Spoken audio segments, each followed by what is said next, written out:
Will the finance bill bring down President Ruto? Welcome to today's discussion.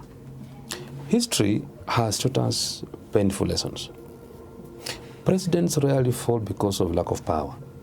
More often, they are brought down because of their sheer arrogance, broken promises, corruption, economic hardship, public anger, and the failure to listen to the very people who put them in the office. From Africa to Europe, from America to Asia, leaders who once seemed untouchable eventually lost public trust and watched their political empires crumble. Today, we explore the mistakes, decisions, and warning signs that have brought down several presidents throughout history, and what current leaders can learn before it's too late. Stay tuned for a fascinating analysis, and don't forget to like, to subscribe, and join the conversation. We are below 1K good people. Tell a friend to tell a friend. If the saying goes that when a child is born, he or she comes with his or her own plate, then his or her exit should also be predetermined. In this scenario, the plate means the fortunes and the favors that will follow him or her during his or her lifetime. Likewise, in this country, in leadership, there is always the rise and the fall of every kingdom. Looking at our country's leadership, President Jomo Kenyatta rose to power through the freedom struggle and to emancipate Kenyan from the yokes of colonialism. History cannot specifically describe his fall because he died in harness-serving Kenya as the first president. After his death, as per the constitution, Moi rose to power as the second president. At first, Moi had the favors of the people and he received a lot of praises as a wonderful leader. Lakini walisema, mgema akisifiwa, tembo litia maji. Moi later turned and became, Moi later changed. He became a dictator. He practiced open nepotism, tribalism, and detention without trial. This trend provoked other politicians who challenged the status quo and started clamoring for multi-party politics, because the many saw his leadership as one constricting the space for democracy. Moi succumbed to the pressure for multipartyism, where Section 2A of the Constitution was repealed. However, he was not very much at home with that change. So what he did, he segmented Kenya into tribal administrative units, which fueled tribal animosity. His divide and rule worked well for his political survival.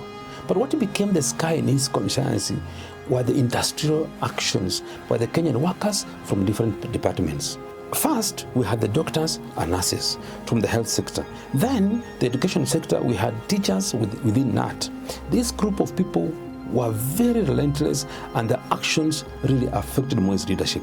In Moi's time, social media impetus had not been born, so the only source of information was the manipulated government radios and TV stations, and not forgetting the remotely controlled civil servants from remote areas. Rais Daniel Arap Moi leo katika ikulu ya Nairobi alitoa mchango wake binafsi wa shilingi nusu milioni kusaidia walioathirika kwenye mkasa wa bomu uliotokea Ijumaa iliyopita.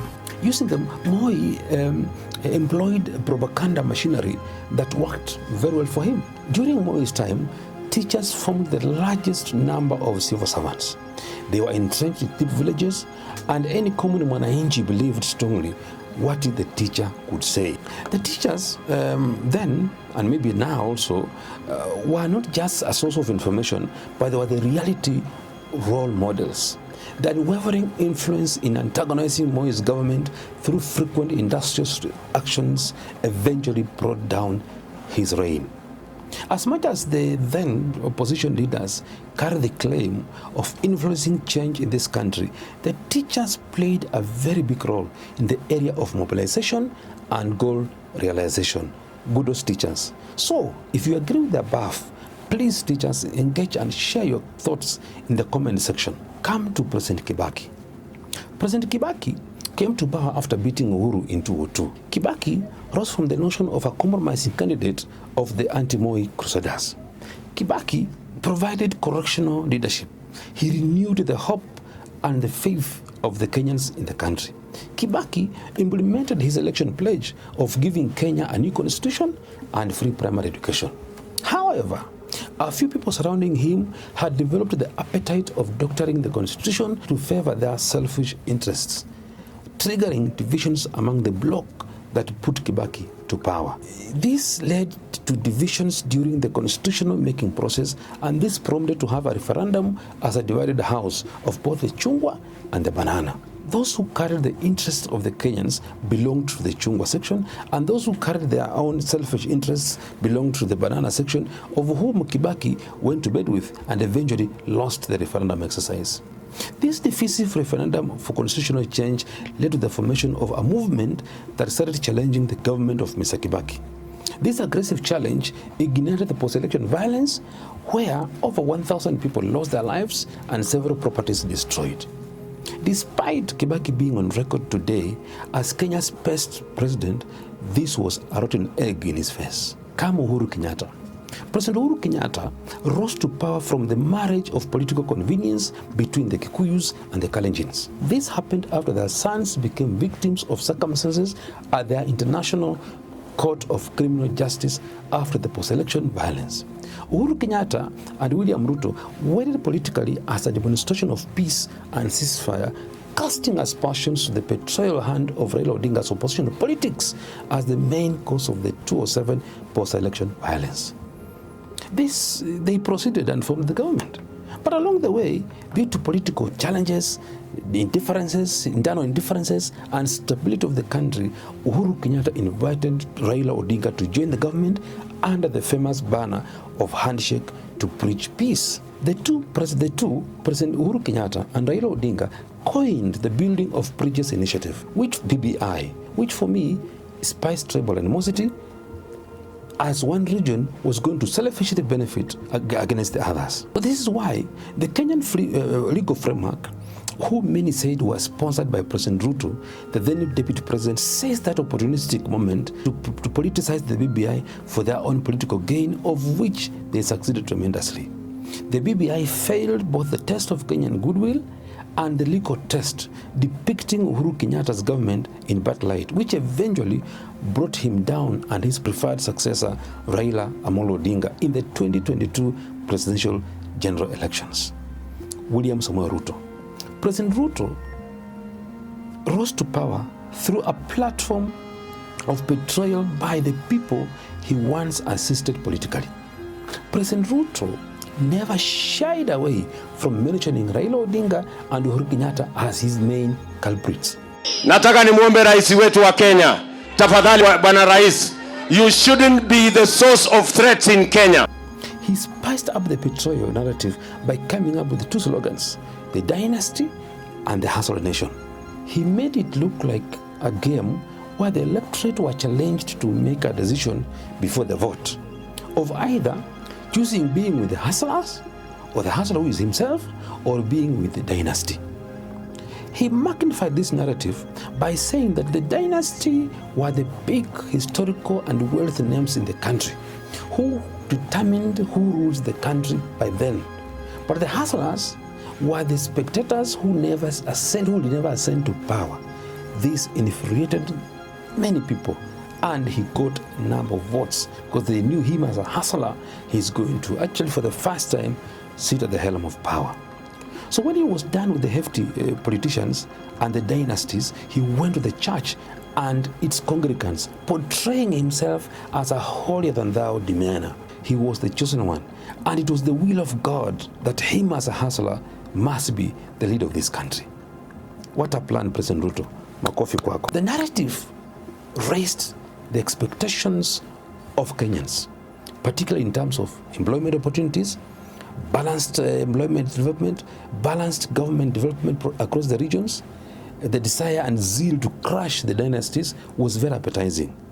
An end of tribalism and nepotism.